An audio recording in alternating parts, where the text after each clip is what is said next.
this point here, which that contradicts early church teachings.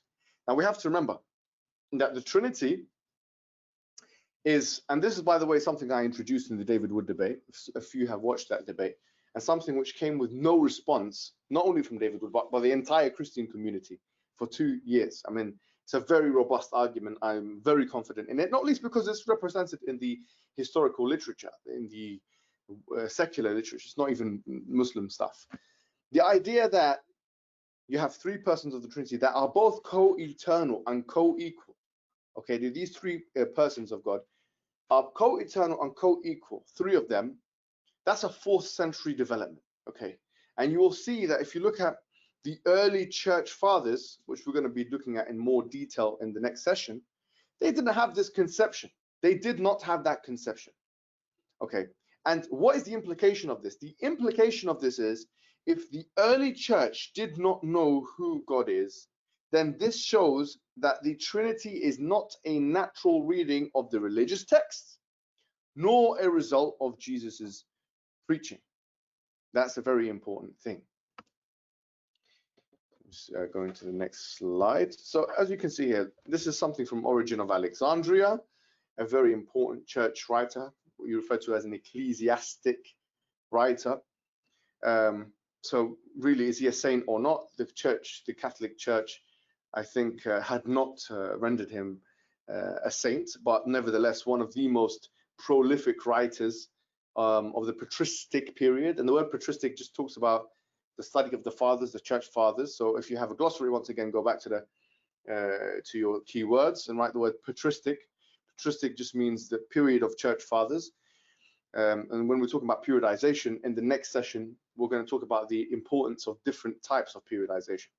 But anyway, Origen of Alexandria is a very key figure who has his books like First Principles, and he's written many different exegetical works. Likewise, Tertullian. Both of them really were subordinationists. Let's read what Origen of Alexandria says. He says, the God and the Father who holds the universe together is superior to every being that exists, for he imparts for each one from his own existence that which each one is. The Son, being less than, it is very important, less than the Father, is superior to rational creatures alone, for he is second to the Father. The Holy Spirit is still less, okay, and dwells within the saints alone.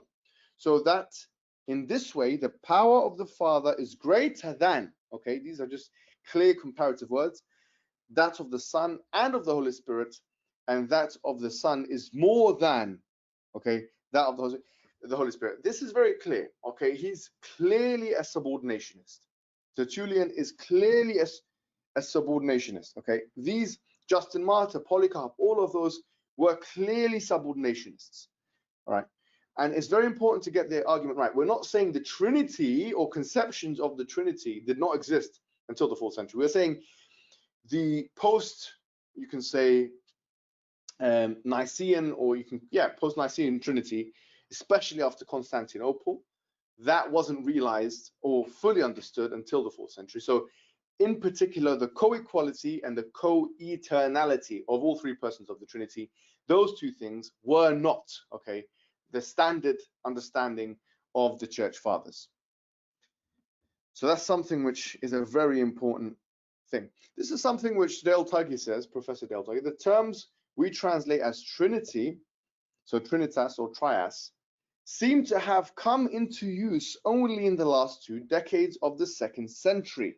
But such usage does not reflect Trinitarian belief. These late 2nd and 3rd century authors use such terms not to refer to the one God, but rather to refer to the plurality of the one God, together with the Son on word and his Spirit. They profess a trinity, a triad or threesome, but not a triune or tri-personal God, nor did they consider these to be equally divine. So there is a hierarchization, okay, of divinity. It's not something, we're not saying that early church fathers did not consider them divine at all. We're saying that there was a hierarchization in play, and clearly subordination existed within most of the writings, if not all of them really, before the 4th century, of the ecclesiastic writers and the patristic fathers.